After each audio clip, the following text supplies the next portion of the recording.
Não existe dor maior do que a ingratidão de um filho. Ser ferida, humilhada e esquecida por quem você colocou no mundo, e tudo isso dentro da própria casa. Bom dia, meus queridos. Aqui é a dona Alzira, 81 anos nas costas, falando direto da minha cadeira de balanço em Garanhuns, Pernambuco. O ventilador tá girando devagarzinho nesse calor de rachar, mas graças a Deus agora tenho até ar-condicionado no quartinho.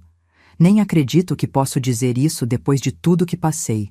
Hoje vou compartilhar com vocês uma história que guardei entalada na garganta por quase 2 anos. Uma história de dor, de traição, mas também de recomeço. Antes de começar essa jornada difícil, queria pedir um favorzinho do coração. Se inscreve aqui no canal da vovó, dá aquele joinha que não custa nada e deixa nos comentários de qual cantinho desse Brasil você está me assistindo. Também gostaria de saber quantos filhos vocês têm. Isso ajuda muito esta velha senhora a continuar contando suas histórias e quem sabe alertar outras pessoas que estão passando pelo mesmo que eu passei.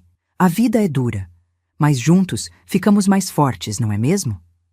Eu nasci em 1942, numa casinha de taipa nos arredores de Garanhuns. Meu pai era trabalhador rural, homem simples, mas de bom coração. Minha mãe lavava roupa para fora e foi ela quem me ensinou a costurar desde pequenininha. Alzira, com uma agulha e linha na mão, você nunca vai passar fome, ela dizia. E tinha razão. Foi com essas mãos calejadas de tanto costurar que criei meus 3 filhos depois que meu Zé Augusto partiu desse mundo. Mas vamos por partes. Quero que vocês entendam como cheguei até aqui.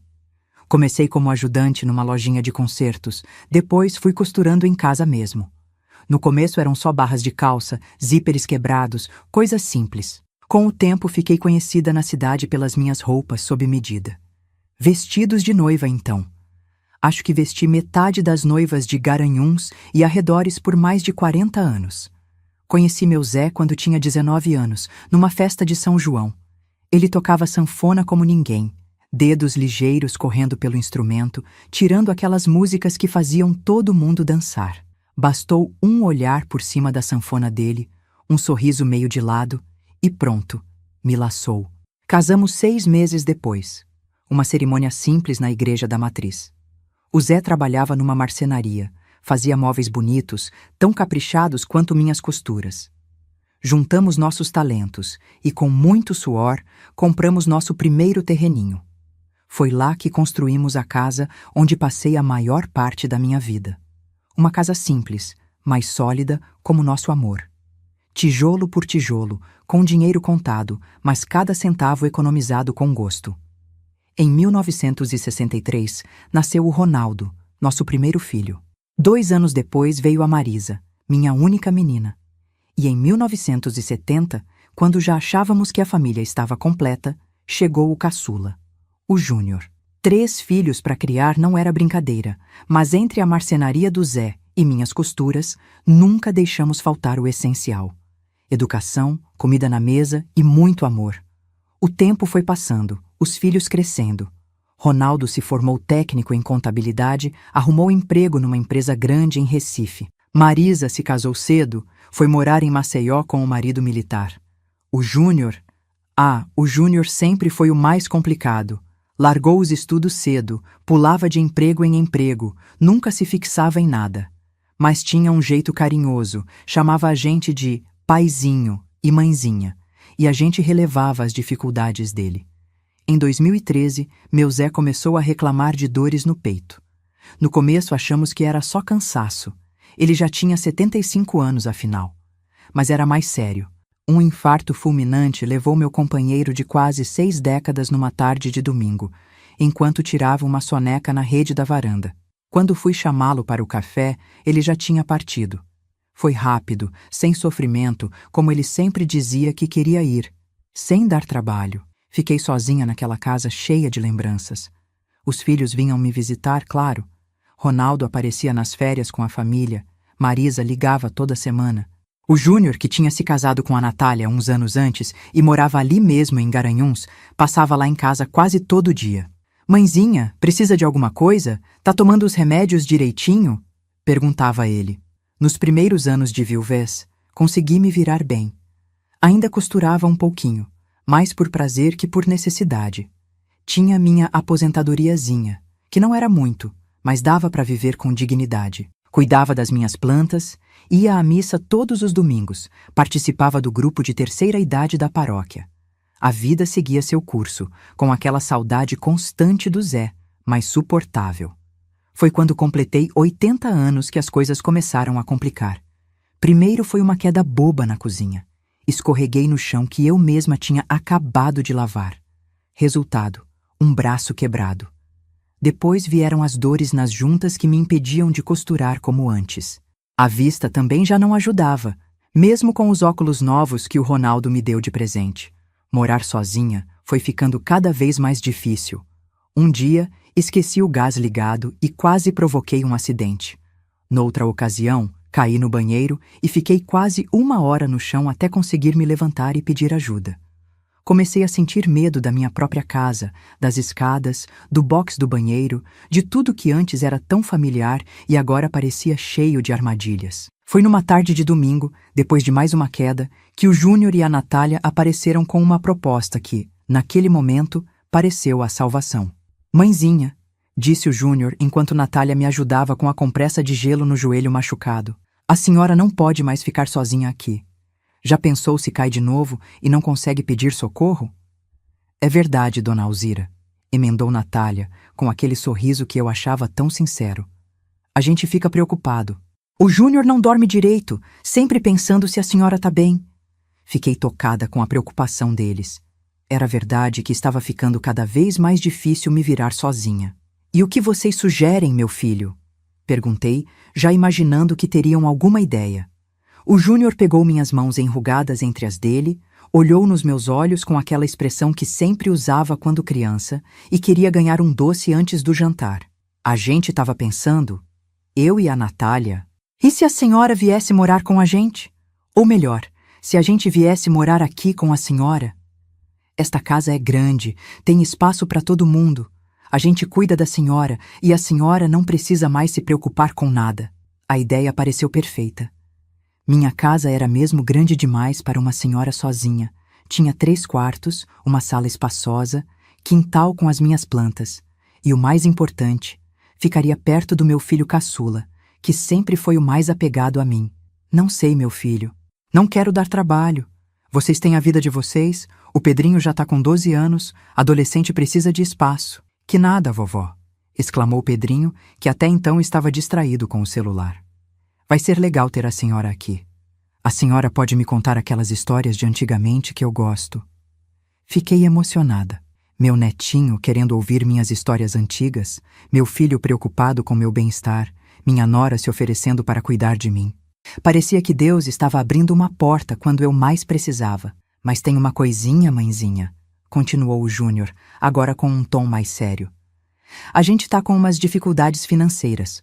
O aluguel da nossa casa tá pesado e se a gente vier pra cá, vamos ter que fazer umas reformas para adaptar tudo pra senhora. Rampa na entrada, barras de apoio no banheiro, essas coisas. Eu já imaginava que viria algum mas. Conhecia meu filho, sabia que ele nunca foi muito de ajudar sem pedir nada em troca. Mesmo assim, o que veio a seguir me pegou de surpresa. O advogado disse que o melhor jeito seria a senhora passar a casa pro meu nome. Sabe como é, para garantir que a senhora vai ser bem cuidada até... Bem, até quando Deus quiser levar a senhora. É só uma formalidade, na prática não muda nada. A casa continua sendo da senhora, só que no papel fica no meu nome. Confesso que senti um aperto no peito.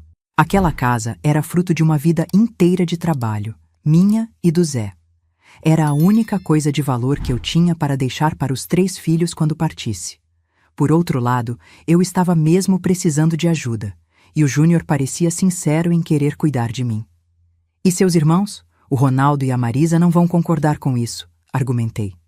Já conversei com eles, mãezinha, expliquei a situação, que a senhora precisa de cuidados, que a gente vai abrir mão de muita coisa para cuidar da senhora. Eles entenderam. Claro que vão ficar com uma parte dos móveis, algumas lembranças do pai, mas concordaram que a casa fique comigo, já que sou eu que vou cuidar da senhora. Aquilo não soava como o Ronaldo e a Marisa que eu conhecia, mas o Júnior era tão convincente. E eu estava tão cansada, tão assustada com a ideia de continuar sozinha naquela casa grande. Preciso pensar, meu filho. É uma decisão grande. Claro, mãezinha. Pense com carinho. Mas não demore muito, tá? Nosso aluguel vence mês que vem, e se formos fazer a mudança, tem que ser antes. Naquela noite não consegui dormir direito. Fiquei pensando na proposta do Júnior, pesando os prós e contras. Por um lado, teria companhia, ajuda nas tarefas diárias, alguém para me socorrer se caísse de novo. Por outro, entregar a casa parecia um passo muito grande, quase como abrir mão da minha independência. Na manhã seguinte, liguei para Ronaldo. Filho, o Júnior falou com você sobre a casa? Houve um silêncio do outro lado da linha. Depois, a voz cautelosa do meu filho mais velho. Falou sim, mãe. Disse que a senhora está precisando de ajuda e que ele se ofereceu para cuidar da senhora, desde que a casa fique para ele depois. E você concorda com isso? Outro silêncio. Mãe, eu moro longe, a Marisa também. O Júnior é quem está aí perto. Se a senhora acha que é o melhor, só que a senhora já sabe como o Júnior é, né? Nunca foi muito responsável. Mas ele disse que vocês concordaram. Não é bem assim, mãe. A gente não concordou, nem discordou. Ele que chegou dizendo que ia fazer isso, que era a única solução. Disse até que já tinha conversado com a senhora e que a senhora tinha aceitado. Aquilo me pegou de surpresa. O Júnior tinha distorcido a conversa, fazendo parecer que eu já tinha decidido, quando na verdade ainda estava pensando. Se a senhora quiser, eu posso ver se consigo uma transferência para mais perto, ou então a senhora poderia vir morar comigo em Recife. Não, filho, eu sei que sua vida é aí. Tem seu trabalho, sua família, e eu não quero sair de Garanhuns, de perto das minhas amigas, da minha igreja. Então pelo menos não assina nada sem pensar bem, mãe, e me liga antes de decidir qualquer coisa, tá? A conversa com Ronaldo me deixou ainda mais confusa. Liguei para Marisa, que disse basicamente a mesma coisa. Estava preocupada comigo, não confiava muito no Júnior, mas entendia que eu precisava de ajuda e que ela, morando em outro estado, não poderia fazer muito. Passei a semana refletindo, pesando cada detalhe. Num domingo, após a missa, encontrei com Dona Lourdes, minha amiga de longa data e presidente do grupo de terceira idade. Alzira, pense bem antes de assinar qualquer coisa. Ela me aconselhou.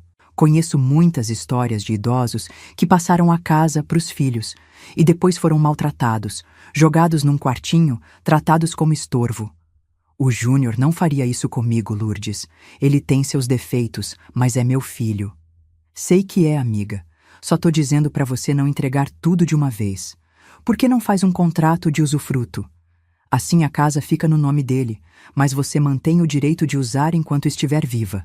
A sugestão de Dona Lourdes parecia sensata. Conversei com um advogado, amigo do meu falecido Zé, que confirmou que essa seria a melhor opção. O usufruto me daria segurança, e o Júnior ainda teria a garantia de que a casa seria dele no futuro. Quando apresentei a ideia ao Júnior, esperava que ele ficasse satisfeito com o meio-termo encontrado. Mas não foi bem assim. Mãezinha, isso complica tudo! O banco não vai aceitar a casa como garantia se tiver usufruto. E a gente precisa de um empréstimo para fazer as reformas, comprar os equipamentos para o seu conforto. Mas, filho, o advogado disse... Advogado só quer complicar para cobrar mais, mãe.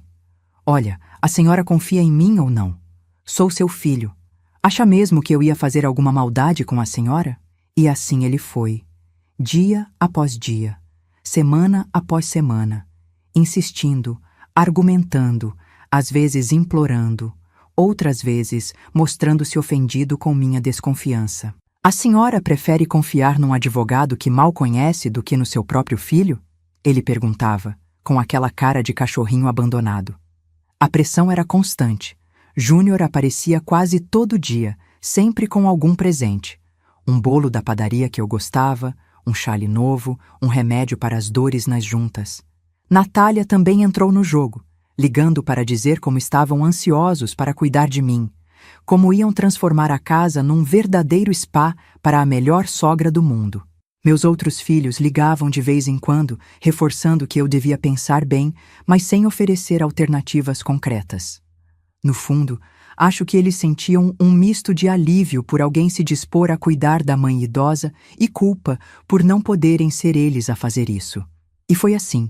desgastada pela insistência diária, pela minha própria fragilidade e pelo medo de ficar sozinha, que acabei cedendo.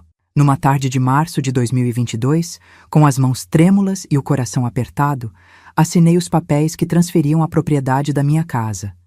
A casa que construí com meu Zé, onde criei meus filhos, onde passei a maior parte da minha vida, para o nome do meu filho caçula, Júnior. A senhora não vai se arrepender, mãezinha, ele disse, beijando minha testa depois que o tabelião saiu. Vai ver como sua vida vai melhorar. Sem preocupações, sem trabalho, só alegria daqui para frente. Mal sabia eu que aquela assinatura marcava não o início de uma velhice tranquila e amparada, mas o começo do período mais doloroso e humilhante da minha vida. Um inferno que começou com sorrisos e promessas, e logo se revelaria em sua verdadeira face. A mudança começou no dia seguinte à assinatura dos papéis. Lembro como se fosse hoje.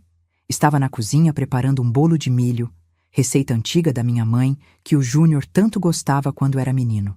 Ouvi barulho de carro, muitas vozes, e quando fui ver o que era, me deparei com um caminhão de mudança na porta. Júnior, Natália e 3 homens carregando móveis para dentro. Mãezinha, chegamos! Surpresa! Júnior gritou ao me ver, com aquele sorriso largo que sempre usava quando criança, após aprontar alguma travessura. Mas, filho, pensei que vocês só viriam na semana que vem. Nem arrumei o quarto de vocês direito. Sem problema, a gente mesmo arruma tudo. O dono do nosso apartamento antecipou o prazo, sabe como é. Mas vai ser bom, assim a senhora já tem companhia. Natália passou por mim com 2 malas grandes, me deu um beijo rápido na bochecha e foi direto para o quarto que tinha sido meu e do Zé por mais de 50 anos. Aquilo me incomodou um pouquinho. Sempre imaginei que eles ficariam no quarto que era do Júnior quando criança, ou no de hóspedes, mas não falei nada. Afinal, eles estavam vindo para me ajudar, não era? Onde a senhora quer ficar, mãezinha? Perguntou Júnior quando já estavam trazendo a cama de casal deles. No meu antigo quarto ou no quartinho lá dos fundos? No meu quarto? Uai, respondi confusa. Onde mais seria? Júnior e Natália trocaram um olhar rápido que não entendi na hora. Mas hoje sei bem o que significava. É que nosso colchão é de casal, mãe. Não cabe no quarto pequeno. E o Pedrinho precisa de um quarto só para ele. Tá naquela idade difícil, sabe como é? Mas, filho, aquele quarto lá de trás é tão abafado, tão longe do banheiro. A gente dá um jeito, mãezinha. Vamos limpar, pintar, deixar uma graça. A senhora vai ver só. Não tive coragem de protestar mais.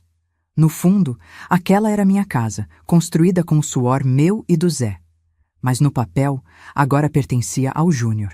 E como diz o ditado, quem tem o papel, tem o poder. Naquela mesma tarde, vi minhas coisas sendo transferidas para o quartinho dos fundos, um cômodo pequeno que usávamos para guardar tralhas velhas e ferramentas do Zé. Tiraram as caixas empoeiradas, varreram as teias de aranha, e ali jogaram minha cama de solteira e um guarda-roupa antigo. Não tinha janela grande, apenas uma fresta que mal deixava entrar luz. Vai ficar bom assim, dona Alzira, disse Natália, depois de colocar um abajur velho sobre uma mesinha improvisada. Amanhã a gente coloca umas cortinas bonitas. Engoli seco e agradeci. O que mais poderia fazer? Era isso ou ficar sozinha, arriscando cair novamente e não ter ninguém para me acudir. Nos primeiros dias, as coisas pareciam ir relativamente bem, apesar das acomodações não serem o que eu esperava.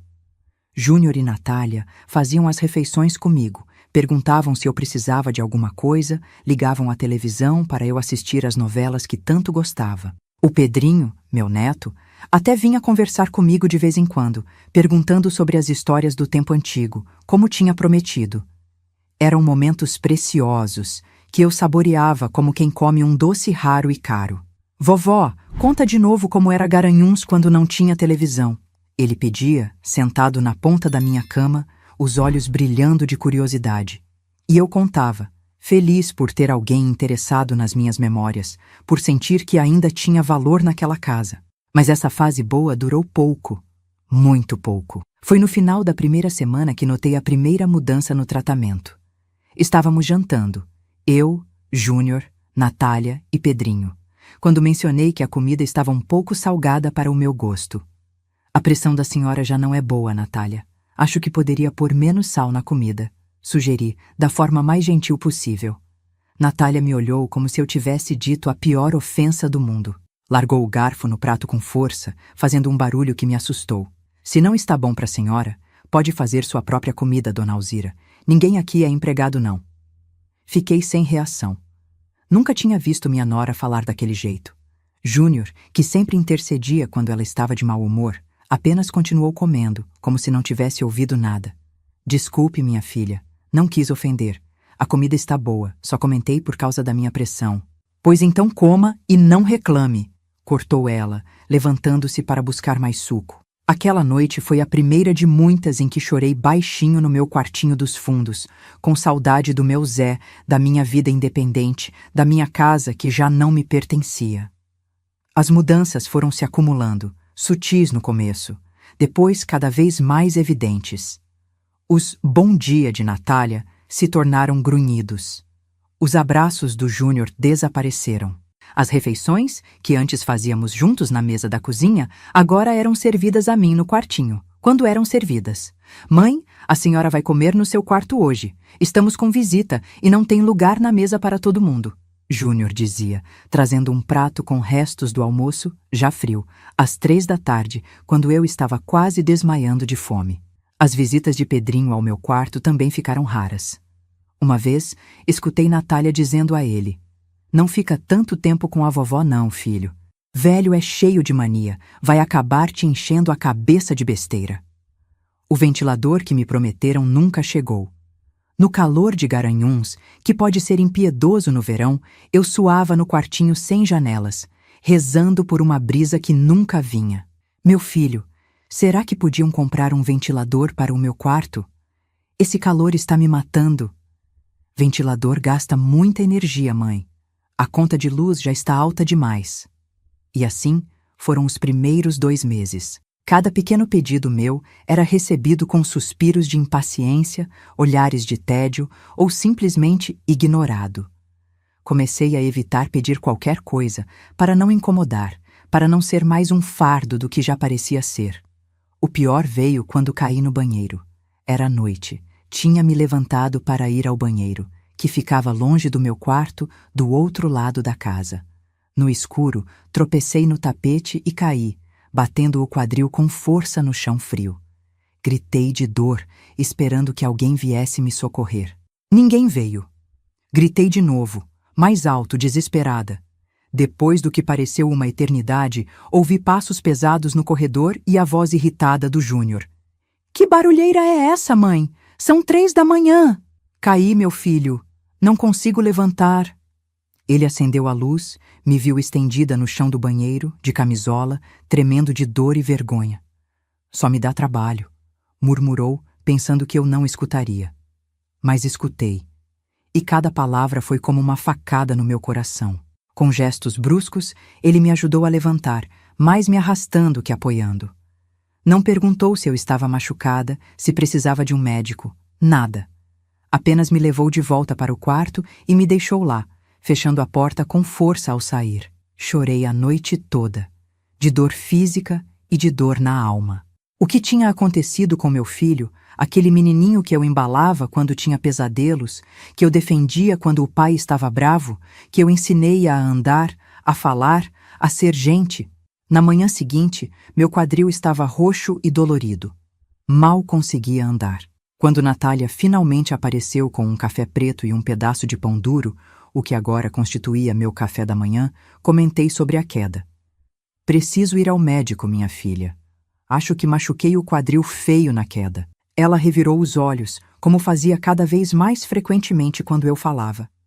"Dona Alzira, a senhora sabe quanto custa uma consulta hoje em dia? E o Júnior vai ter que faltar no trabalho para levar a senhora. Toma um analgésico e pronto. Mas está doendo muito. Não consigo nem andar direito." Todo velho reclama de dor. É normal da idade.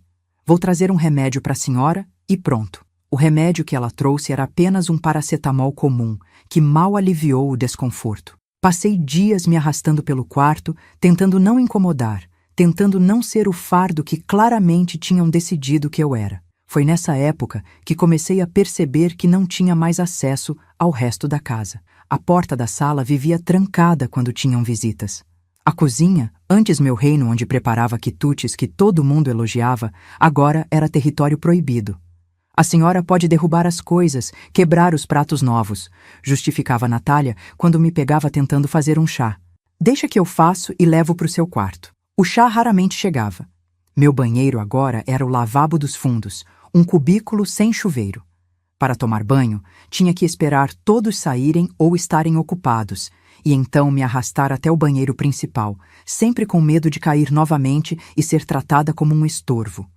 As roupas de cama, que antes trocava toda semana religiosamente, agora ficavam até 2 semanas sem serem lavadas. Meu quartinho começou a cheirar a mofo, a velho, a abandono.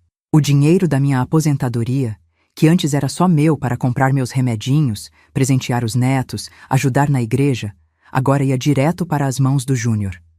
É para ajudar nas despesas da casa, mãe. A senhora come, usa luz, água, gás. Tem que contribuir. Nunca vi 1 centavo daquele dinheiro ser usado para melhorar minha situação. Pelo contrário, até os remédios para pressão e artrite, que antes comprava sem problemas, agora faltavam com frequência. Acabou o dinheiro, mãe. Mês que vem a gente compra. Eu, que nunca tinha ficado sem meus remédios, agora passava dias com a pressão nas alturas, com dores que me impediam de dormir, sem ter a quem recorrer. Uma tarde, estava sentada na beirada da cama, olhando uma foto antiga do Zé, quando ouvi vozes exaltadas na sala. Era domingo, dia em que Ronaldo costumava ligar para saber como eu estava. Aproximei-me silenciosamente da porta, que estava entreaberta, e escutei a conversa. Claro que a mãe está bem, Ronaldo. Para de paranoia. Só porque ela não atende o telefone não significa que tem algo errado, dizia Júnior, irritado. Então por que ela nunca está disponível quando ligo? Faz quase 1 mês que não consigo falar com ela, porque ela dorme muito. Você sabe como é velho. E quando não está dormindo, está no quintal, cuidando das plantas. Não posso ficar correndo atrás dela toda vez que o telefone toca. Mentira. Pura mentira. Eu não tinha mais acesso ao quintal, minhas plantas estavam todas morrendo por falta de cuidado. E quanto ao telefone, nunca mais tinha me deixado atender. Sempre diziam que era engano, ou propaganda, ou que não era importante. Quero falar com ela agora, Júnior, insistia Ronaldo do outro lado da linha. Ela saiu com a Natália, foram na igreja. Ligo para você quando elas voltarem. Outra mentira. Eu estava ali, a poucos metros dele, trancada num quarto sem janelas, sem direito a falar com meu outro filho. Naquela noite, chorei até não ter mais lágrimas. Percebi que estava presa numa armadilha que eu mesma tinha ajudado a montar. Tinha entregado minha casa, minha independência, minha dignidade nas mãos de pessoas que não mereciam minha confiança. Tentei conversar com Júnior no dia seguinte, quando ele apareceu com um prato de comida quase intragável. Arroz empapado e um pedaço de frango tão duro que meus dentes frágeis não conseguiam mastigar. Meu filho, precisamos conversar sobre como as coisas estão acontecendo aqui. Agora não dá, mãe. Estou atrasado para o trabalho. Mas você acabou de chegar do trabalho, filho. Tem um bico à noite. Falamos depois. O depois nunca chegava. Cada tentativa minha de diálogo era cortada, ignorada, adiada para um momento que nunca se concretizava. Numa manhã particularmente fria de junho, acordei com a casa silenciosa. Parecia não haver ninguém. Arrisquei sair do meu quarto, caminhando devagar, com a ajuda da bengala que tinha encontrado entre as tralhas velhas do Zé. A casa estava mesmo vazia. Na mesa da cozinha, vi restos de um café da manhã farto, pão fresco, bolo, frutas, coisas que não chegavam mais ao meu quarto. Ao lado do telefone, um bilhete escrito com a letra apressada de Natália. Dona Alzira, saímos para resolver umas coisas. Tem pão na geladeira se a senhora tiver fome. Não mexa no fogão. Voltamos à tarde. Ignorando a ordem, fiz um café fresquinho no fogão que tinha usado por décadas sem nunca causar um acidente. Sentei-me à mesa da cozinha, saboreando cada gole daquele café feito do jeito que gostava, sentindo por um breve momento que estava de volta à minha vida anterior. Foi quando vi as contas espalhadas na ponta da mesa. Contas pagas, com os canhotos ainda presos. Movida por uma curiosidade que não consegui conter, olhei os valores. O que vi me deixou gelada. As compras no supermercado, pagas com meu cartão de aposentada. Roupas caras para Natália, também no meu cartão. E o pior, um extrato bancário mostrando um empréstimo consignado no meu nome, de valor alto, do qual eu não tinha a menor ideia. Estavam roubando não apenas minha dignidade e meu espaço, mas também meu dinheiro. O pouco que tinha para viver meus últimos anos com algum conforto estava sendo sugado por aqueles que prometeram cuidar de mim. Naquele momento, sentada na cozinha da casa que não era mais minha, entendi completamente a armadilha em que tinha caído. Não era mais uma mãe, uma sogra, uma avó. Era apenas um meio para obter dinheiro, um estorvo necessário para justificar a posse da casa, da aposentadoria, do empréstimo. E o pior estava por vir. Muito pior. Porque quando descobriram que eu tinha mexido nas contas, que sabia o que estavam fazendo, o pouco de consideração que ainda restava se transformou em algo muito mais sombrio. Foi quando as agressões físicas começaram. Naquela mesma tarde, quando voltaram e encontraram as contas fora do lugar, a tempestade desabou sobre mim. Júnior entrou no meu quartinho como um furacão, o rosto vermelho de raiva, os olhos que um dia foram doces, agora transbordando de uma fúria que nunca tinha visto nele. A senhora andou mexendo nas minhas coisas? Tentei manter a calma, embora meu coração estivesse disparado. Não mexi em nada, filho, só tomei um café na cozinha. Mentira! Ele bateu com força na pequena mesinha ao lado da cama, derrubando o porta-retratos com a foto do meu Zé. O vidro se espatifou no chão. As contas estavam todas organizadas e agora estão fora de ordem. A senhora viu, não viu? Hesitei. Nunca fui boa em mentir, especialmente para meus filhos. Mesmo agora, com 81 anos, não conseguia olhar nos olhos de meu filho e dizer uma mentira descarada. Vi sim, Júnior, e vi também que vocês fizeram um empréstimo no meu nome, sem meu consentimento. Isso é crime, sabia? Foi como acender um pavio. Ele avançou para mim, agarrou meu braço com tanta força que na mesma hora senti que ficaria roxo. Puxou-me para cima, quase me levantando da cama. E a senhora vai fazer o quê? Chamar a polícia? Quem vai acreditar numa velha caduca que nem lembra o que comeu no café da manhã? Me solta, Júnior! Tá me machucando! Ele me largou com um empurrão que me fez cair de volta na cama. A dor no braço era intensa, mas a dor na alma era pior. Como aquele homem furioso podia ser o menininho que eu ninei tantas noites? Escuta bem, mãe. Ele apontou o dedo na minha cara, tão perto que senti seu hálito de cigarro. A casa é minha agora. O dinheiro da sua aposentadoria mal dá para cobrir o que a senhora come e os remédios caros. Esse empréstimo é para pagar as dívidas que a gente fez para poder cuidar da senhora. Então fique quietinha no seu canto e agradeça por ainda ter um teto sobre sua cabeça, porque tem muito asilo por aí que ia adorar pegar o resto da sua aposentadoria para te deixar largada numa cama até morrer. Saiu batendo a porta com tanta força que a parede tremeu. Fiquei ali, atordoada, o braço latejando onde seus dedos tinham apertado. Era a primeira vez que meu filho levantava a mão para mim. Infelizmente, não seria a última. Naquela noite, não recebi jantar. Na manhã seguinte, o café também não veio. Estava sendo punida como uma criança desobediente. Quando finalmente Natália apareceu, perto da hora do almoço, trazia apenas um copo d'água e um pão duro. Júnior disse que a senhora precisa de disciplina. Velhos são como crianças. Precisam aprender a não mexer onde não devem. Engoli aquele pão com dificuldade, as lágrimas escorrendo silenciosamente pelo meu rosto enrugado. Natália observou sem a menor empatia, como quem olha um inseto incômodo, mas não suficientemente ameaçador para ser esmagado de imediato. As semanas seguintes foram de deterioração constante. O braço machucado sarou, mas logo vieram outros machucados. Um empurrão quando eu atrapalhava a limpeza da casa.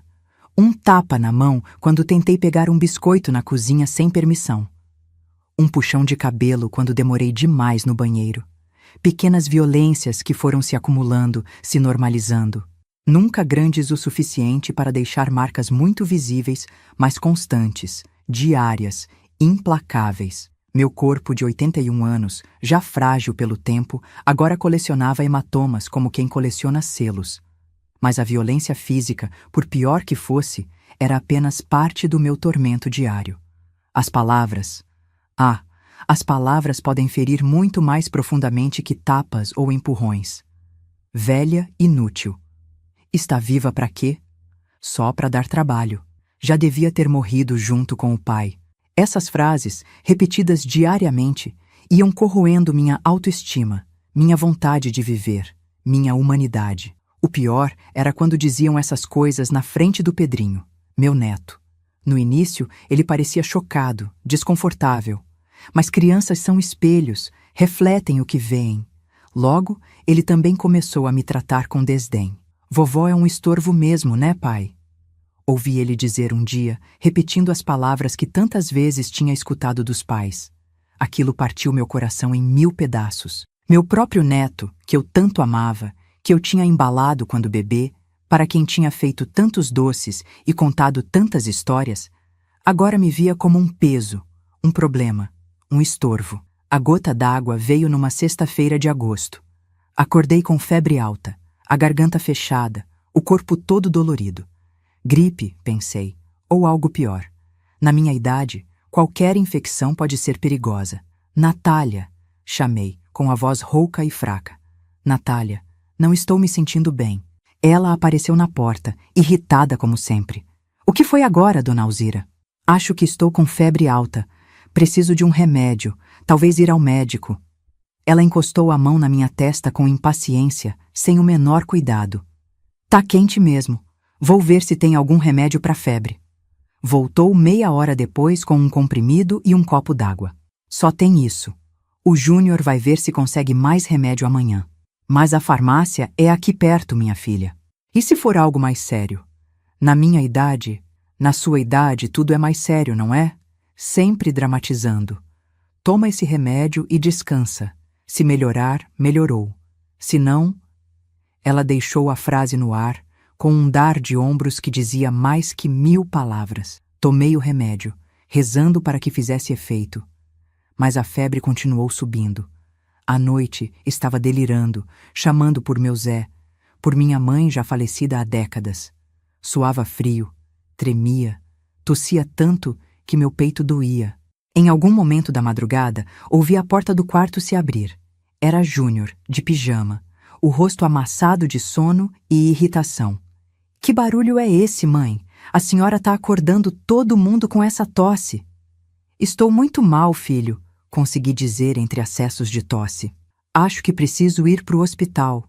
Ele acendeu a luz, me olhou de cima a baixo com desprezo. É só uma gripe, mãe. Todo mundo pega gripe. Mas a febre não baixa. Estou com dificuldade para respirar. A senhora sempre tem dificuldade para respirar quando quer atenção. Amanhã, se continuar mal, a gente vê o que faz. Agora deixa a gente dormir, pelo amor de Deus. Apagou a luz e saiu, deixando-me sozinha com minha febre, minha tosse, meu medo crescente de que aquela noite pudesse ser minha última. Não por causa da doença em si, mas pelo completo abandono. Sobrevivi àquela noite, mais por teimosia que por cuidados recebidos. A febre cedeu um pouco na manhã seguinte, mas a tosse persistiu por semanas, sem que me levassem ao médico, sem que recebesse qualquer tratamento além de chás ocasionais que Natália preparava mais por cansaço de me ouvir tossir do que por genuína preocupação. Foi depois desse episódio que comecei a perceber que a situação tinha ultrapassado todos os limites do aceitável. Não era mais apenas desprezo ou negligência. Era uma tentativa deliberada de me fazer sofrer, talvez até de acelerar minha partida deste mundo. A comida, quando vinha, era sempre fria, muitas vezes estragada. Encontrei pedaços de comida mofada, restos que claramente tinham sido guardados por dias antes de chegarem ao meu prato. Se não quer, não come. Era a resposta quando eu reclamava. Tem gente que nem isso tem. Os remédios para a hipertensão, que precisava tomar diariamente, começaram a faltar com frequência. Acabou o dinheiro, diziam, embora eu soubesse que minha aposentadoria, somada ao empréstimo que fizeram em meu nome, deveria ser mais que suficiente para cobrir essa despesa básica. Minha pressão disparou. Tive tonturas, desmaios. Numa dessas ocasiões, caí no banheiro e bati a cabeça. O corte sangrou muito, mas nem assim me levaram ao hospital. Natália apenas estancou o sangue com um pano velho, colocou um band-aid e me mandou parar de drama. O acesso ao banheiro também foi ficando cada vez mais restrito. A senhora suja tudo, gasta água demais, reclamava Natália. Passei a tomar banho apenas uma vez por semana, sempre sob supervisão impaciente dela, que cronometrava cada segundo, reclamando do desperdício. Minha roupa de cama, que já era trocada raramente, agora ficava semanas sem ser lavada. O colchão começou a cheirar mal, a ganhar manchas. Eu, que sempre fui tão asseada, tão cuidadosa com limpeza, agora vivia num ambiente que mais parecia um chiqueiro que um quarto humano. Numa tarde de setembro, cerca de 6 meses após ter entregado a casa para Júnior, ouvi barulho de festa vindo da sala. Risos, música alta, cheiro de churrasco. Arrastei-me até a porta do meu quarto, que estava fechada por fora, como se tornou habitual. — Tem alguém aí? Posso sair um pouco? Chamei, batendo na madeira. Demorou, mas finalmente ouvi passos se aproximando. Era Natália, com o rosto corado pelo calor do churrasco e provavelmente algumas cervejas. — O que a senhora quer agora? Que festa é essa? Posso sair um pouco, ver as pessoas? Ela riu, um riso cruel que nunca vou esquecer. É aniversário do Pedrinho. Só família e amigos próximos. Mas eu sou família, protestei, a voz embargada pela mágoa. Sou a avó dele. Olha, dona Alzira, a senhora não está apresentável para uma festa. Está mal vestida, mal cheirosa e ia só constranger o menino na frente dos amiguinhos. Fica aí quietinha, que depois eu trago um pedaço de bolo se sobrar. Fechou a porta na minha cara, girando a chave na fechadura para garantir que eu não sairia. Voltei para minha cama em prantos, ouvindo a música, as risadas, o barulho de talheres, os parabéns sendo cantados. Tudo acontecendo a poucos metros de mim, numa casa que um dia foi minha, numa festa para meu próprio neto, da qual fui excluída como se fosse uma criminosa perigosa.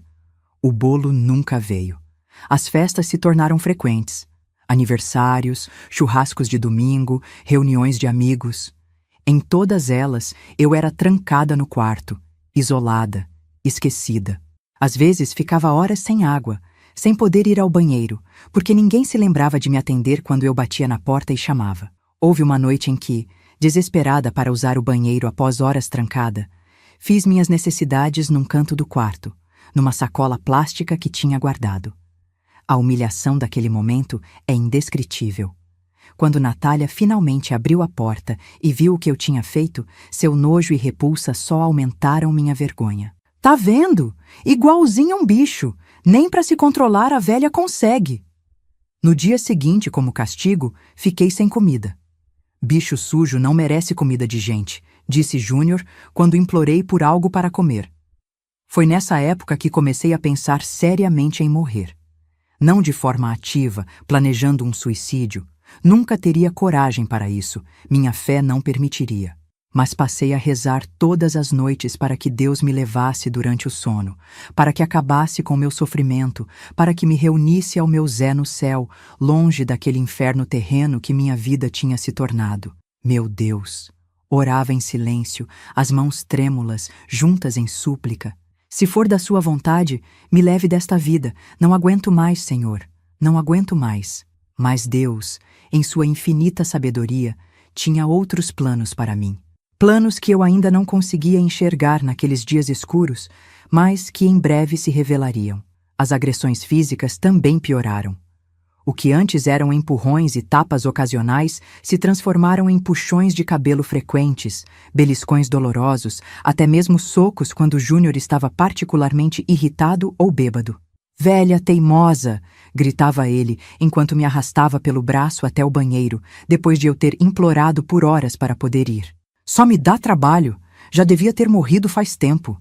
Meu corpo, já fragilizado pela idade e pela má alimentação, ficou coberto de marcas. Hematomas roxos, verdes, amarelos em diferentes estágios de cura. Marcas de dedos nos braços, de unhas nas costas, de puxões no couro cabeludo que chegaram a arrancar tufos do meu cabelo grisalho. Tá viva pra quê? Só pra gastar remédio, ouvi a Natália dizer para Júnior, sem nem se importar que eu pudesse escutar. Minha mãe morreu com 70 anos, rapidinho, sem dar trabalho pra ninguém. A sua parece que vai durar pra sempre, só pra nos atormentar. Cada palavra era uma facada no meu coração já tão machucado. Cada insulto diminuía um pouco mais minha humanidade, me transformava cada vez mais naquilo que eles queriam que eu fosse. Um objeto, um fardo, um estorvo a ser tolerado até que a morte finalmente me levasse. No final de 2022, cerca de 9 meses após ter entregado a casa para Júnior, minha situação atingiu um novo nível de degradação. O inverno, mesmo ameno em Garanhuns, trouxe noites frias para as quais eu não estava preparada. Meu cobertor fino, cheio de buracos, mal dava conta de me aquecer. Estou com frio, meu filho, reclamei numa dessas noites. Será que poderia me arranjar outro cobertor? Frio? A senhora tem é frescura. Tem gente dormindo na rua com menos roupa que a senhora. E assim passei as noites tremendo, os ossos doendo com o frio que parecia penetrar até a medula. Contraí uma pneumonia que, como a gripe anterior, não foi tratada adequadamente. Apenas remédios genéricos para febre, chás de eficácia duvidosa e a esperança, deles, não minha, de que a doença resolvesse o problema de uma vez por todas. Novamente, para desapontamento deles, sobrevivi. Mas a cada dia que passava, ficava mais fraca, mais abatida, mais próxima de me tornar aquilo que eles diziam que eu era. Um vegetal, um corpo sem utilidade ocupando espaço, consumindo recursos, dando trabalho. Foi então que ouvi, pela primeira vez, o plano que selaria meu destino. Ou assim eles pensavam. Era uma noite de janeiro de 2023, quase um ano depois que assinei os papéis da casa. Estava deitada no meu quartinho escuro, fingindo dormir como fazia todas as noites para evitar mais humilhações. Meu estômago roncava. O jantar tinha sido apenas um copo de mingau ralo que mais parecia água suja. Os mosquitos zumbiam ao meu redor, atraídos pela umidade que se acumulava nos cantos do quarto após as chuvas de verão. Ouvi passos no corredor. As vozes de Júnior e Natália, mais baixas que o normal, como se não quisessem ser escutados, pararam perto da minha porta. E se a gente internar ela de vez? Sussurrou Natália. Tem aquele lugar lá depois de Caetés, a 40 quilômetros daqui. Dizem que aceitam idosos por uma mensalidade razoável. Que lugar é esse? Perguntou Júnior, e notei interesse em sua voz. Um asilo particular. Uma colega lá do salão contou que deixou a mãe dela lá. Disse que é bem isolado, ninguém fiscaliza direito. Os velhos ficam sedados a maior parte do tempo para não dar trabalho. Meu coração gelou. Conhecia o lugar do qual falavam, mesmo sem nunca ter estado lá. Depósito de velhos era como chamávamos. Uma casa grande, isolada numa estrada de terra, onde famílias despejavam seus idosos indesejados. Rumores circulavam sobre as condições desumanas, sobre idosos amarrados às camas, sobre corpos que desapareciam no meio da noite. Nunca acreditei totalmente nessas histórias, até aquele momento. E quanto custa? Perguntou Júnior, já calculando valores na cabeça. Menos que manter ela aqui. E o melhor, eles aceitam receber direto da aposentadoria. A gente nem precisa servir de intermediário. Deixa lá. Assinam os papéis e o dinheiro dela vai direto para eles todo mês. E se ela reclamar? Se contar para alguém o que a gente fez aqui? Natália deu uma risada baixa, um som que me arrepiou até a alma. Quem vai acreditar numa velha confusa? É só a gente dizer que ela está inventando coisas, que a idade afetou a cabeça. Além disso, dizem que lá eles deixam os velhos bem dopados. Nem vai saber direito onde está. Júnior ficou em silêncio por alguns instantes. Eu mal respirava, com medo de que percebessem que estava acordada, escutando tudo. Vamos pensar nisso, ele disse finalmente. A situação não pode continuar assim mesmo. Ela dá muito trabalho, não tem melhorado nada e a gente nem pode aproveitar a casa direito com ela ocupando espaço. Sem falar nas despesas, acrescentou Natália. O dinheiro da aposentadoria dela mal cobre os gastos. E aquele empréstimo que fizemos no nome dela já tá acabando também. Pois é, precisamos resolver isso logo. Ouvi os passos se afastando pelo corredor, a porta da sala se fechando. Fiquei paralisada na cama, lágrimas silenciosas escorrendo pelo rosto enrugado. Então era isso. O próximo passo no plano deles. Não bastava terem me roubado a casa, a dignidade, a saúde. Agora queriam me jogar num lugar onde eu seria esquecida até morrer, onde ninguém saberia meu nome, onde ninguém se importaria se eu sofresse ou não. Naquela noite, não dormi um minuto sequer. A mente girava, tentando encontrar uma saída, uma solução, qualquer coisa que me salvasse daquele destino terrível. Pensei em fugir, mas para onde? Não tinha dinheiro, mal conseguia andar, e nas condições em que estava, provavelmente não duraria uma semana nas ruas. Pensei em ligar para Ronaldo ou Marisa, mas o telefone era vigiado de perto, e há meses não me deixavam falar com meus outros filhos. Nos dias que se seguiram, percebi uma mudança sutil no comportamento de Júnior e Natália. Estavam mais silenciosos, trocando olhares significativos quando achavam que eu não estava vendo. Algumas vezes, os peguei medindo minhas roupas com os olhos, como se calculando o que eu poderia levar, o que seria deixado para trás. Uma tarde, escutei Júnior ao telefone falando baixo. Sim, é minha mãe, 81 anos. Não consegue se locomover sozinha. Problemas de memória, às vezes fica confusa. Cada mentira me cortava como uma faca. Eu podia ter dificuldades para andar, mas minha mente estava perfeitamente lúcida. Lúcida o bastante para entender o perigo que corria. Outra vez, vi Natália vasculhando minha certidão de nascimento, meus documentos de identidade, tudo o que seria necessário para me internar naquele lugar terrível. Guardou tudo numa pasta amarela que escondia no alto do armário da cozinha, fora do meu alcance, mesmo se eu conseguisse sair do quarto.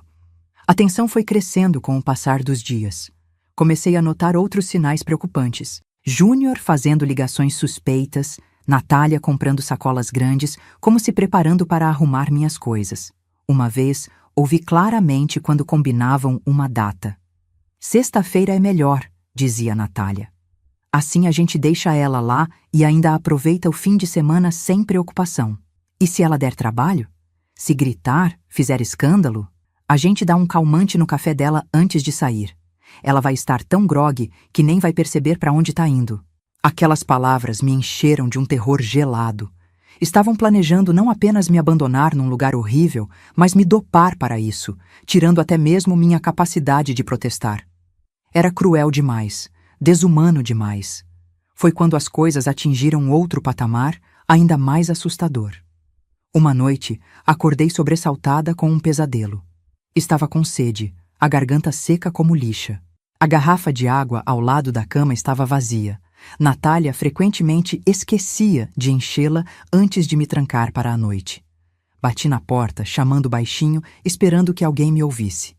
Depois de alguns minutos, a porta se abriu. Era Júnior, olhos vermelhos, bafo de cachaça. Claramente tinha bebido muito. Que foi agora, velha? Rosnou, cambaleando um pouco. Só queria um pouco d'água, meu filho. Pedi, tentando soar o mais humilde possível. Ele me encarou por um longo momento, os olhos turvos pela bebida, a expressão cada vez mais raivosa. Água, água, sempre pedindo algo. Nunca tá satisfeita. Desculpe, filho, se estiver muito difícil, deixa pra lá. Difícil? Difícil? Sua voz subiu de repente, me assustando. A senhora não sabe o que é difícil. Difícil é ter que cuidar de uma velha inútil que só dá trabalho. Difícil é gastar o que não tenho com remédios e comida para quem já devia ter morrido faz tempo. Recuei na cama, assustada com a explosão. Nunca tinha visto Júnior tão descontrolado, tão cheio de ódio. Se não tivesse pena de cadeia, ele continuou, aproximando-se perigosamente, o dedo apontado para meu rosto, já tinha resolvido isso de outro jeito. Um travesseiro no rosto enquanto dorme e pronto. Problema resolvido. Fiquei paralisada de horror.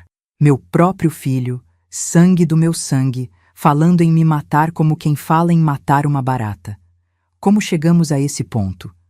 O que aconteceu com aquele menininho que eu ninava nos braços, que eu protegia das broncas do pai, que eu ensinei a andar, a falar, a ser gente. Não olha para mim com essa cara de assustada, ele rosnou.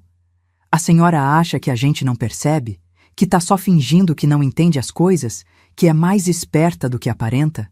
Pois saiba que isso vai acabar logo. Sexta-feira a senhora vai para um lugar onde vai ser tratada exatamente como merece. Saiu batendo a porta, me deixando na escuridão, tremendo não apenas de sede, mas de puro terror. Aquilo não era mais apenas negligência ou maus tratos.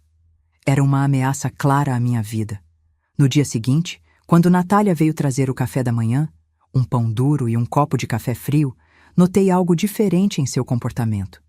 Estava quase alegre. Cantarolava baixinho enquanto arrumava mecanicamente o quarto, abrindo as cortinas para deixar entrar um pouco da luz do sol, coisa que raramente fazia. A senhora dormiu bem? Perguntou, com uma falsa solicitude que me assustou mais que sua usual hostilidade. Sim, respondi cautelosamente, desconfiada dessa súbita mudança. Que bom, precisa estar descansada. Temos uma surpresa para sexta-feira. Meu sangue gelou. A tal surpresa só podia ser o asilo clandestino. Estavam realmente indo em frente com o plano. Que surpresa? Perguntei, tentando soar casual, como se não soubesse de nada. Ah, não posso contar. Mas a senhora vai gostar. É um lugar novo, diferente, com pessoas que vão cuidar muito bem da senhora. Cada palavra era dita com um sorriso tão falso, tão forçado, que parecia uma máscara grotesca sobre seu rosto. Os olhos, porém, continuavam frios, calculistas. Natália, arrisquei, a voz tremendo um pouco. Eu não quero ir para nenhum asilo. Quero ficar aqui, na minha casa. O sorriso dela desapareceu instantaneamente, substituído por uma expressão de irritação e surpresa. Quem falou em asilo? A senhora anda ouvindo conversas atrás da porta? Não, eu só... Ela agarrou meu braço com força, as unhas compridas afundando na minha pele fina como papel. Escuta aqui, velha. Não complica as coisas. Já está tudo acertado. Sexta-feira a senhora vai para onde deveria ter ido há muito tempo. Um lugar onde não vai incomodar mais ninguém. Largou meu braço com um empurrão que quase me fez cair da cama e saiu do quarto batendo a porta.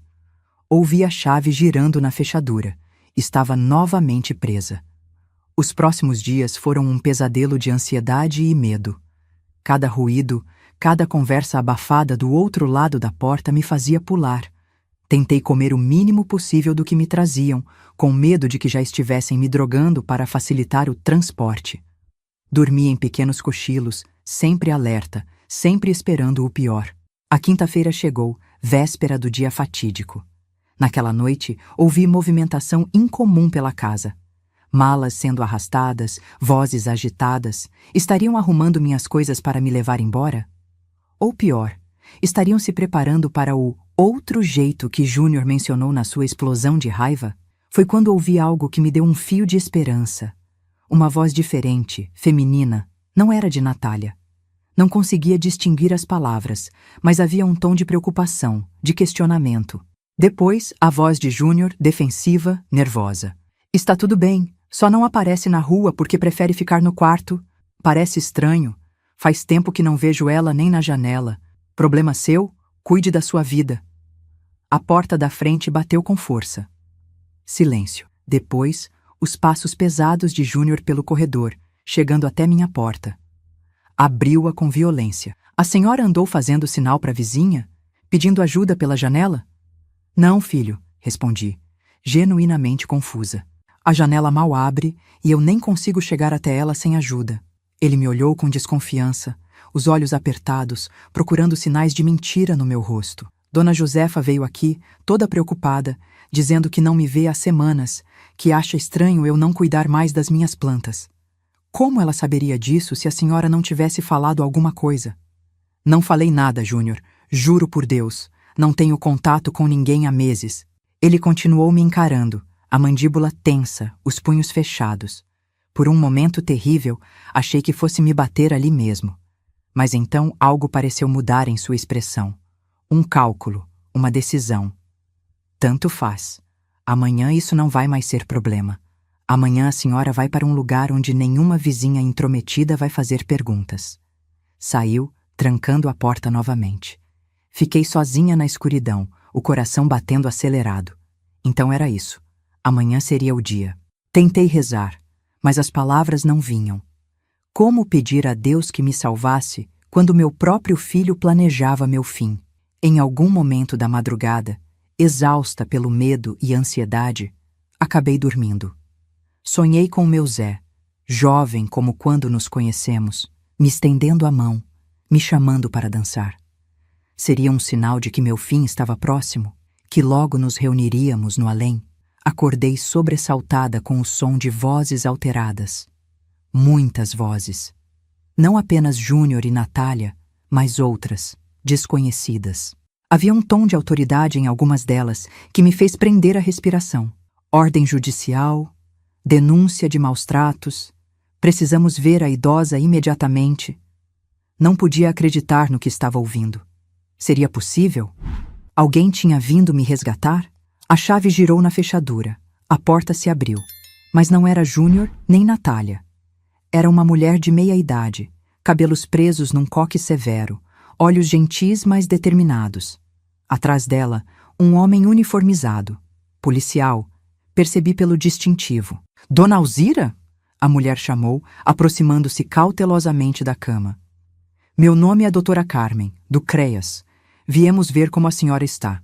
As lágrimas vieram instantaneamente, incontroláveis. Não conseguia falar, apenas chorar.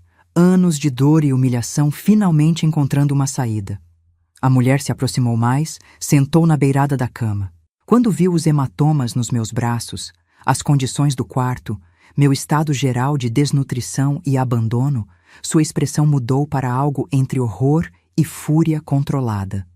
Vamos tirar a senhora daqui imediatamente, disse, segurando minha mão com gentileza.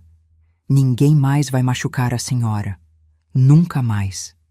E assim, num momento que parecia tirado de um sonho bom depois de um longo pesadelo, vi meu algoz sendo algemado na sala.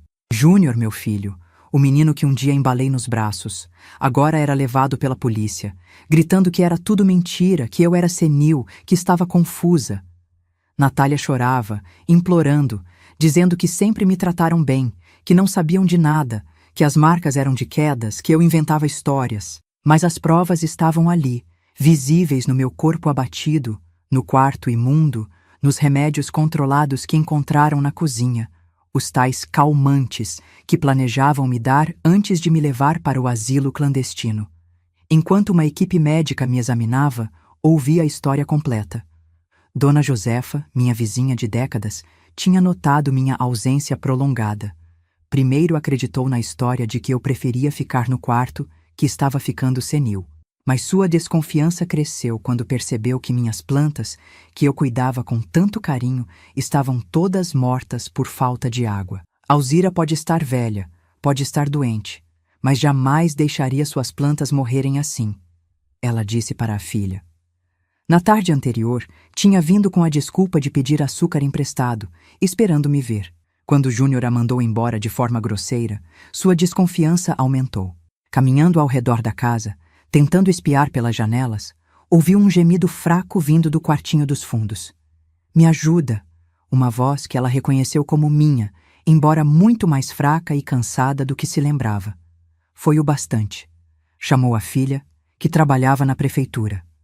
A filha acionou o CREAS, Centro de Referência Especializado de Assistência Social, que fez uma visita surpresa com apoio policial na manhã seguinte.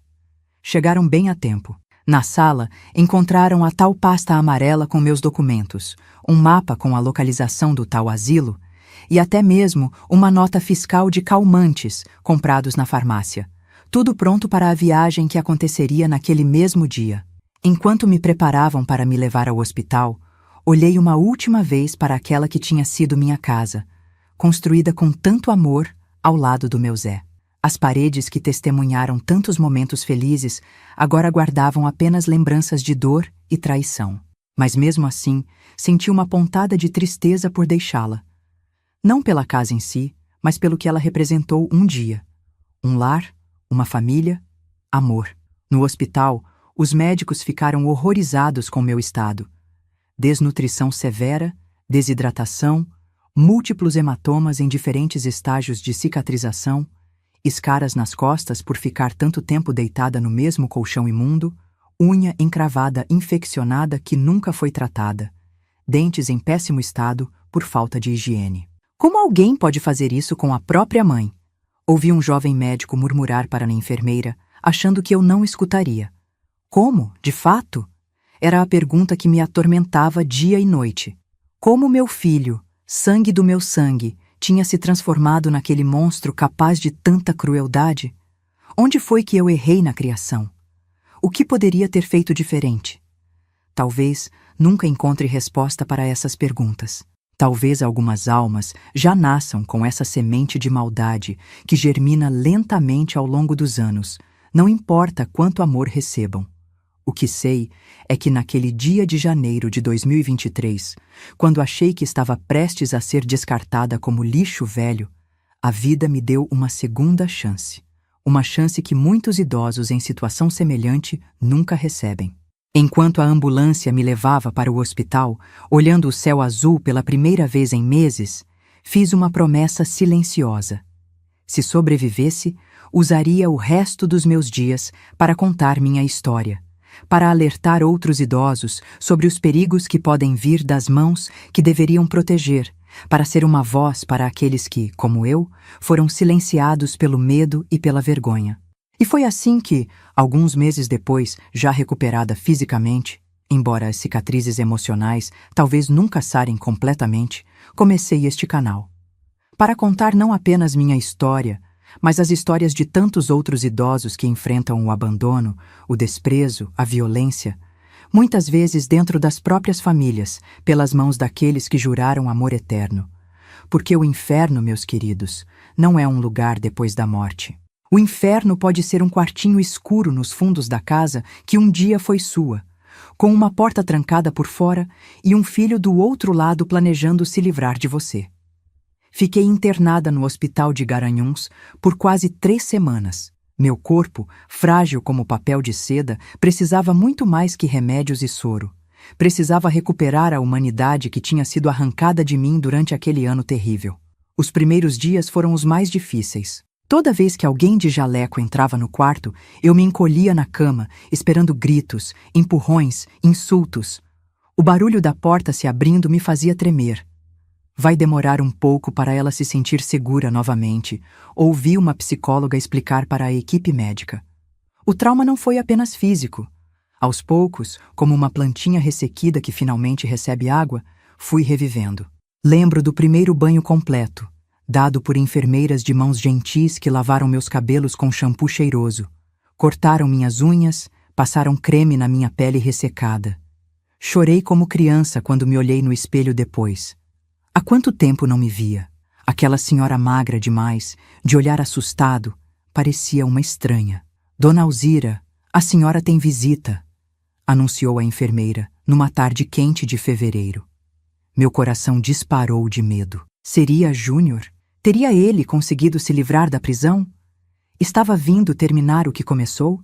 Mas quem entrou no quarto foi uma senhora negra de rosto bondoso, cabelos grisalhos bem arrumados num coque, vestido florido impecavelmente passado. Dona Josefa, minha vizinha de décadas, aquela que percebeu meu desaparecimento, que ouviu meu pedido fraco de socorro, que salvou minha vida. Alzirinha, ela exclamou, os olhos marejados ao me ver naquela cama de hospital. Graças a Deus a senhora está bem. Estendeu as mãos enrugadas para segurar as minhas, e naquele toque simples senti mais carinho genuíno que em todo o ano anterior. Não consegui conter as lágrimas. Obrigada. Foi tudo que consegui dizer, a voz embargada. Obrigada por me salvar. Ela se sentou na beirada da cama, segurando minhas mãos como se fossem algo precioso. Fiz o que qualquer cristão faria, Alzirinha. Não podia deixar aquela situação continuar. Aos poucos, entre lágrimas e pausas para recuperar a compostura, Dona Josefa me contou tudo. Como tinha notado meu sumiço gradual da vida da vizinhança, como primeiro acreditou nas desculpas de Júnior de que eu estava ficando senil e preferindo ficar reclusa. Mas aí vi suas roseiras morrendo, e aquilo não bateu, explicou ela. A senhora sempre cuidou daquelas plantas como se fossem filhos. Não fazia sentido deixá-las morrer, mesmo doente. Começou então a observar a casa mais atentamente. Notou que as cortinas do meu antigo quarto estavam sempre abertas, a cama arrumada como se ninguém dormisse lá. Viu Júnior e Natália saindo para festas, churrascos no quintal, vida normal, mas nunca me viu com eles. Certa vez levei um bolo para a senhora, continuou Dona Josefa. Natália pegou, agradeceu, disse que a senhora estava dormindo, mas vi uma sombra se movendo naquele quartinho dos fundos, onde guardavam tralhas velhas. Achei muito estranho. A desconfiança foi crescendo, as plantas morrendo, a música alta nos fins de semana, as risadas durante as festas, e nunca nem sinal da dona da casa. Quando parei de ver até mesmo a sombra no quartinho, fiquei realmente preocupada, disse ela, apertando minhas mãos nas suas. Pensei, ou a Alzira morreu e eles estão escondendo, ou tem algo muito errado acontecendo ali. Foi quando ela decidiu agir, com aquela desculpa do açúcar emprestado. Quando Júnior a despachou grosseiramente na porta, sem nem deixá-la entrar, sua certeza aumentou. Deu a volta na casa, tentando espiar pelas janelas, foi quando ouviu meu pedido fraco de ajuda. Reconheci sua voz na hora, mesmo tão fraquinha. Corri para casa e liguei para minha filha que trabalha na assistência social. Ela que mobilizou tudo. O CREAS, o Conselho do Idoso, a polícia. Descobri então que o resgate tinha sido muito mais planejado do que imaginei naquele momento de confusão. Não foi apenas uma visita surpresa, foi uma operação coordenada, com base numa denúncia formal de maus-tratos a idoso. Dona Josefa e sua filha tinham registrado tudo. As datas em que não me viram, as festas onde era notavelmente ausente, as mudanças na casa, os barulhos estranhos à noite, meu pedido de socorro através da janela. Sua voz salvou a senhora, disse Dona Josefa sorrindo entre lágrimas. Se não tivesse pedido ajuda naquele momento, talvez... Não precisou completar a frase. Ambas sabíamos o que teria acontecido. Em vez de estar ali, naquela cama de hospital recebendo cuidados, eu estaria num asilo clandestino, dopada, abandonada, esperando a morte chegar como uma libertação. E, meu filho?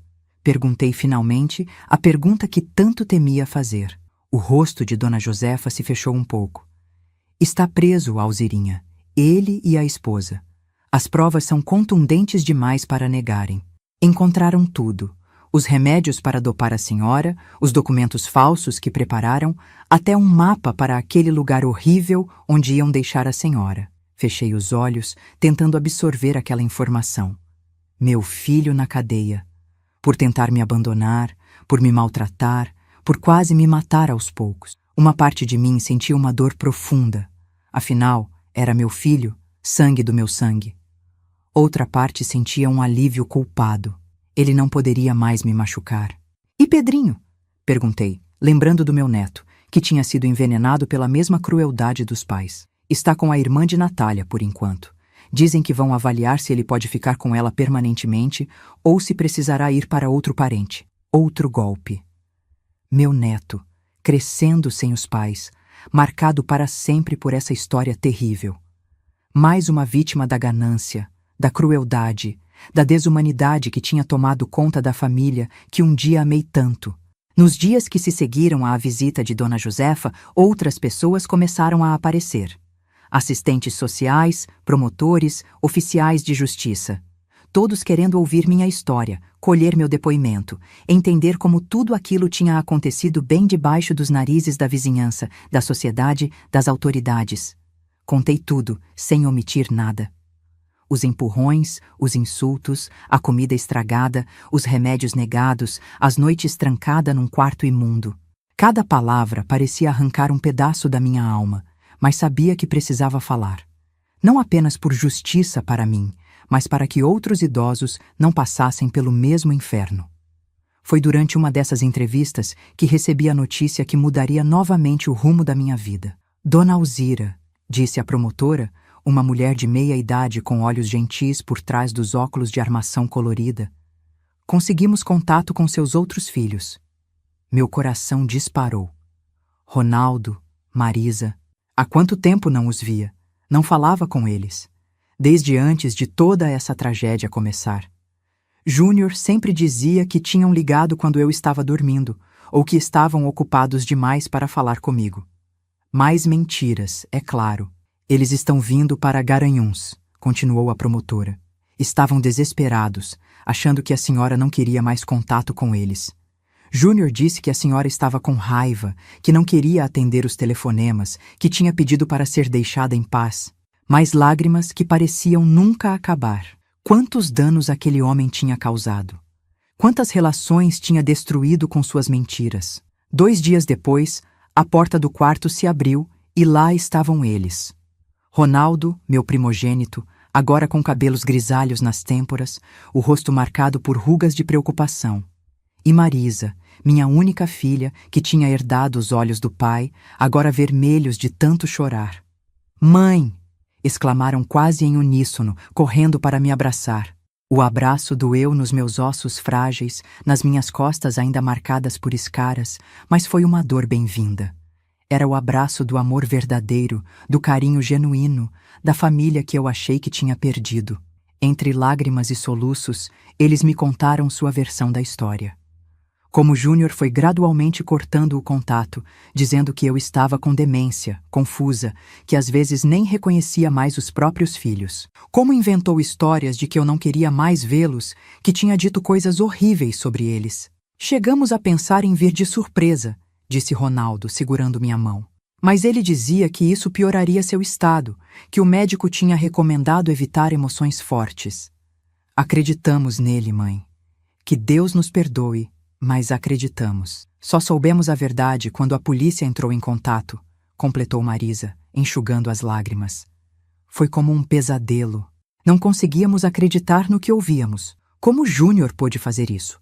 Como não percebemos o que estava acontecendo? Não havia respostas fáceis. Como explicar a transformação de um filho amado em um monstro cruel? Como entender a capacidade humana para tal maldade, especialmente contra aqueles que deveriam ser mais protegidos? Com a presença reconfortante dos meus outros filhos, minha recuperação acelerou. A vontade de viver, que tinha quase desaparecido durante aquele ano de tortura, voltou com força. Tinha tanto ainda para fazer, para dizer, para experimentar. 1 semana depois, recebi alta do hospital. A grande questão era: para onde ir? A casa onde vivi por décadas, construída com tanto amor ao lado do Zé, agora estava interditada pela justiça. Era parte das provas do crime, além de estar legalmente no nome de Júnior, devido aos documentos que assinei sob pressão. "Venha para Recife comigo, mãe", ofereceu Ronaldo. "Tenho espaço de sobra, e minha esposa vai adorar ter a senhora por perto." "Ou para Maceió", sugeriu Marisa. "O apartamento é pequeno, mas arrumamos um cantinho confortável para a senhora." Eram ofertas generosas, vindas do coração. Mas a ideia de deixar Garanhuns, minha cidade de toda a vida, me assustava quase tanto quanto o que tinha passado. Aos 81 anos, com a saúde frágil e o espírito ainda mais fragilizado, não me sentia capaz de recomeçar em um lugar totalmente novo. Foi quando Dona Josefa, que tinha se tornado uma presença constante durante minha internação, fez uma proposta inesperada. "Alzirinha, por que não vem morar comigo por um tempo? Tenho um quarto sobrando desde que meu Toninho partiu. É simples, mas limpo e confortável. Fica pertinho da igreja, da praça, de tudo que a senhora conhece." Olhei para aquela mulher, que tinha sido minha vizinha por décadas, mas nunca exatamente uma amiga próxima. Tínhamos sido cordiais uma com a outra, trocado receitas ocasionalmente, conversado sobre o tempo e as crianças. Nada que indicasse tal nível de generosidade. "Não quero dar trabalho, Josefa", respondi, genuinamente tocada pela oferta. "Já fez tanto por mim." "Trabalho nenhum. Seria uma companhia boa para esta velha sozinha", ela respondeu com aquele sorriso largo que iluminava seu rosto. "Além disso, é só até a situação da sua casa se resolver. Os advogados estão trabalhando para anular aquela transferência fraudulenta, não é?" Era verdade. A promotoria estava empenhada em provar que a transferência da casa para o nome de Júnior tinha sido feita sob coação, com documentos parcialmente forjados. Havia uma boa chance de que eu recuperasse minha propriedade eventualmente, mas o processo legal seria longo.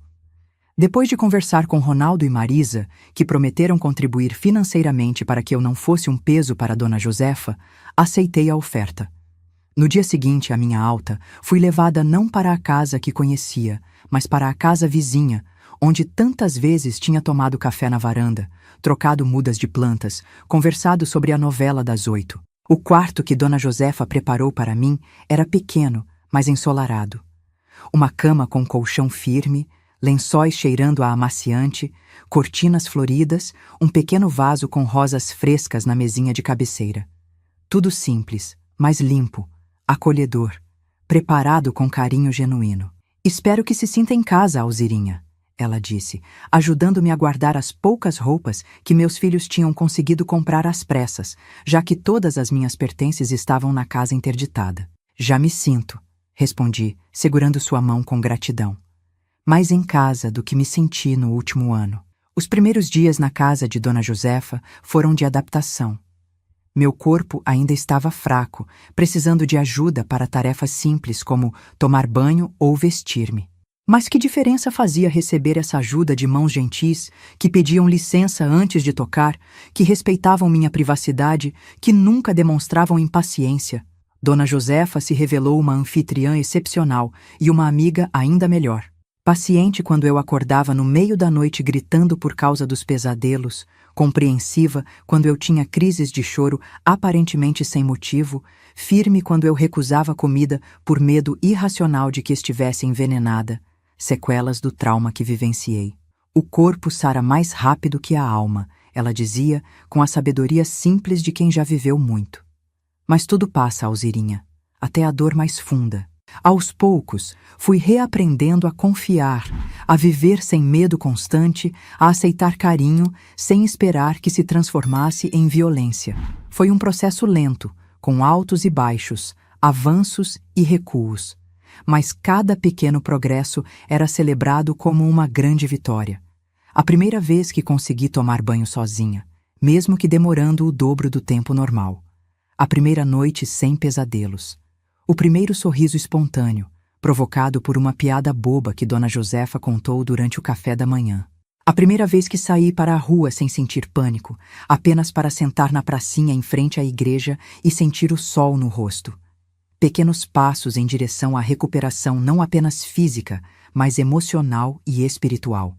Ronaldo e Marisa, mesmo à distância, foram presentes da forma que podiam. Ligavam diariamente. Vinham visitar nos fins de semana quando possível, garantiam que não me faltasse nada, desde remédios até pequenos mimos como um chale novo ou um livro de palavras cruzadas para exercitar a mente. Foi Ronaldo quem sugeriu, cerca de 2 meses após minha saída do hospital, que eu começasse a registrar minha experiência. A história da mãe pode ajudar outras pessoas, sabe? Ele disse durante uma visita. Tem tanta gente passando por situações parecidas e achando que está sozinha.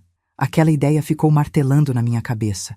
Eu, que mal tinha concluído o ensino fundamental, que sempre fui apenas uma costureira simples, poderia realmente ajudar alguém compartilhando minha história? Foi Marisa quem trouxe a solução, na forma de um presente inesperado no meu aniversário de 82 anos, celebrado com um bolo simples, mas delicioso na casa de Dona Josefa. É um celular, mãe, ela explicou, mostrando um aparelho reluzente com tela grande. Mas não é só para ligar. Tem um aplicativo aqui que a senhora pode usar para gravar vídeos. Daí é só apertar este botão e pronto, vai para o YouTube. Olhei para aquele objeto estranho com desconfiança. YouTube? O que é isso, minha filha? Ela riu, aquela risada cristalina que herdou do pai. É um lugar na internet onde as pessoas compartilham vídeos. A senhora pode contar sua história, falar sobre o que viveu, dar conselhos para outros idosos. Tem muita gente da sua idade fazendo sucesso por lá. A ideia parecia absurda. Eu, uma senhora de 82 anos, fazendo sucesso na internet? Quem iria querer ouvir o que eu tinha para dizer? Mas algo dentro de mim se agitou com aquela possibilidade. A chance de transformar toda aquela dor em algo positivo, de usar minha experiência terrível para talvez salvar outros idosos de destino semelhante. E como funciona isso?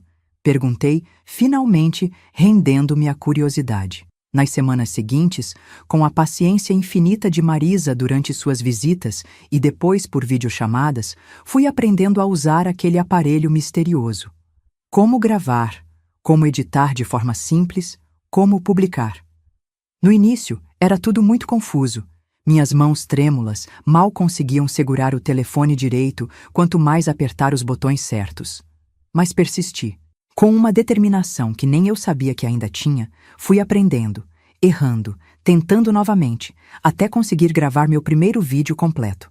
Era simples. Apenas eu, sentada na cadeira de balanço na varanda de Dona Josefa, contando brevemente quem eu era e anunciando que começaria a compartilhar minha história em partes. Não usei maquiagem, não arrumei o cabelo de forma especial, não tentei parecer mais jovem ou mais bonita do que era. Apenas eu, Alzira, 82 anos, uma sobrevivente pronta para contar sua história. Marisa publicou o vídeo por mim, já que essa parte ainda me confundia. Pronto, mãe. Agora é só esperar para ver se alguém se interessa. Não esperava muito. Talvez alguns vizinhos curiosos, alguns conhecidos da igreja, no máximo, outros idosos de Garanhuns que tivessem acesso à internet através dos filhos ou netos. Mas algo inesperado aconteceu. O vídeo começou a ser compartilhado.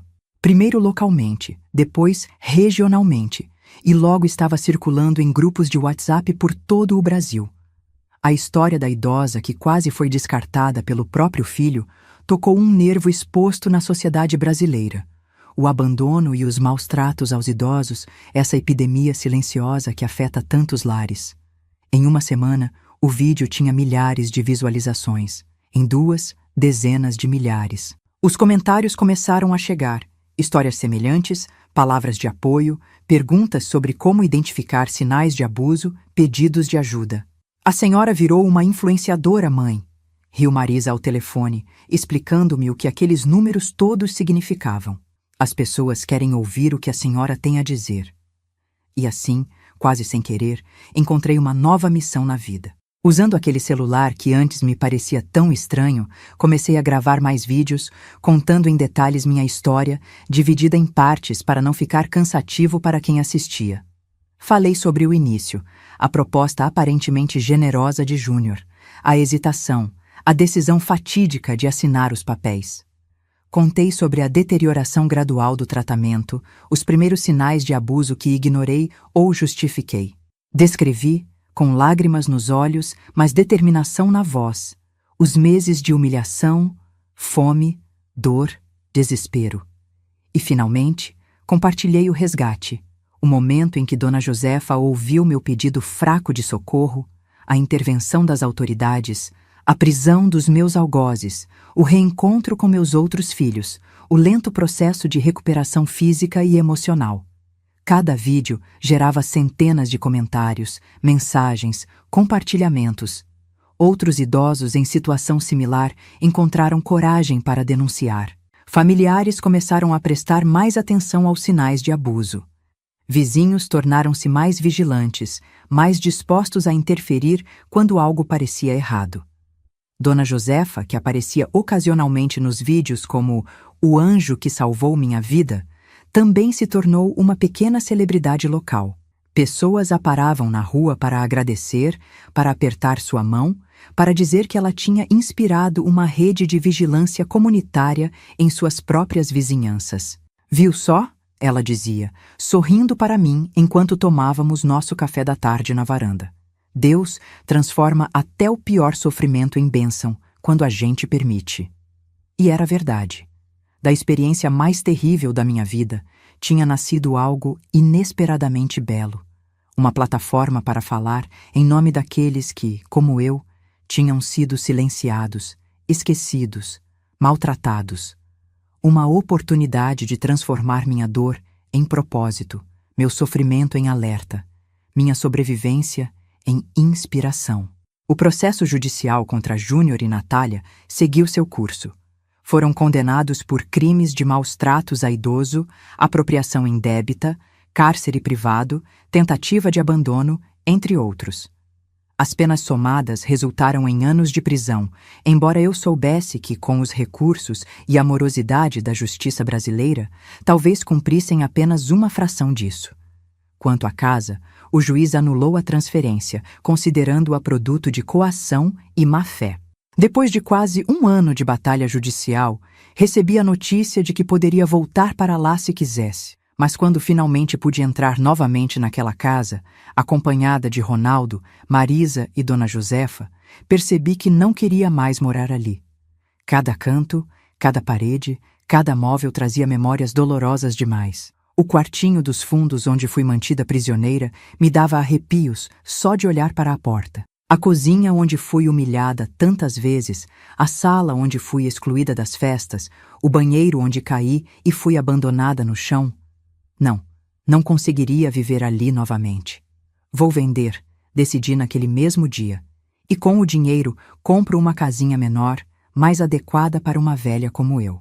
Encontrei um lugar perfeito a poucas quadras da casa de Dona Josefa. Uma casinha térrea, sem escadas, com quintal pequeno mas ensolarado para minhas plantas, uma varanda aconchegante para as tardes de café e crochê. Era bem mais modesta que minha antiga casa, mas isso não importava. O importante era que não carregava memórias dolorosas, que era um lugar onde poderia recomeçar, onde poderia ser apenas Dona Alzira, a costureira aposentada, a avó youtuber, a sobrevivente que tinha uma história para contar. A mudança aconteceu em abril de 2024, quase 2 anos após o início do meu calvário. Aos 83 anos, estava começando uma nova vida. Minhas plantas voltaram a florescer no novo quintal. Minha máquina de costura, recuperada da casa antiga, voltou a funcionar, não para trabalho, mas para pequenos projetos que mantinham minhas mãos ocupadas e minha mente alerta. E meu canal no YouTube continuou crescendo, alcançando cada vez mais pessoas, não apenas com minha história pessoal, mas com reflexões sobre envelhecimento, dignidade, direitos dos idosos, sinais de abuso a serem observados, recursos disponíveis para quem precisa de ajuda. Hoje, sentada nesta cadeira de balanço na minha varanda nova, olhando para as roseiras que voltaram a florescer sob meus cuidados, sinto uma paz que achei que nunca mais experimentaria. A dor não desapareceu completamente. Duvido que algum dia desapareça. Os pesadelos ainda vêm ocasionalmente. Os sobressaltos quando ouço uma porta batendo com força, o medo instintivo quando alguém levanta a voz perto de mim, a hesitação antes de aceitar comida de alguém que não conheço bem. Essas pequenas cicatrizes provavelmente me acompanharão pelo resto dos meus dias, mas aprendi que sobreviver não é apenas continuar respirando, é reconstruir, ressignificar, transformar a dor em propósito. É usar a própria experiência para iluminar o caminho de outros que ainda estão perdidos na escuridão. Se você está me assistindo agora, talvez esteja passando por algo parecido. Talvez seja um idoso que sente que virou um fardo para a família. Talvez seja um familiar preocupado com sinais de abuso que percebeu na casa de um vizinho idoso. Talvez seja apenas alguém que se importa e quer saber como ajudar. Quero que saiba que não está sozinho, que existe ajuda disponível, que nunca, jamais, é tarde demais para recomeçar, para buscar dignidade, para exigir respeito. Se gostou deste vídeo, por favor, deixe seu joinha e se inscreva no canal da vovó. Compartilhe com quem possa se beneficiar dessa história. E não se esqueça de entrar no nosso grupo de WhatsApp. O link está na descrição do vídeo. Lá compartilhamos todos os dias histórias reais de outras vovós que, como eu, enfrentaram tempestades na vida e encontraram força para seguir em frente. É uma comunidade linda de apoio mútuo, onde ninguém julga ninguém, onde todas as dores são acolhidas e todas as vitórias são celebradas juntas. Porque, meus queridos, a velhice não deveria ser um período de medo, abandono ou desprezo. Deveria ser um tempo de colheita, de sabedoria compartilhada, de amor recebido e retribuído. E juntos, unidos nessa causa, podemos fazer a diferença na vida de tantos idosos que neste exato momento estão sofrendo em silêncio, sem saber que existe uma saída, uma esperança, uma chance de recomeço. Um abraço apertado desta vovó de 83 anos que aprendeu, da maneira mais difícil, que a vida pode nos derrubar muitas vezes, mas enquanto respiramos, sempre existe a possibilidade de nos levantarmos e seguirmos em frente. Até o próximo vídeo, se Deus quiser.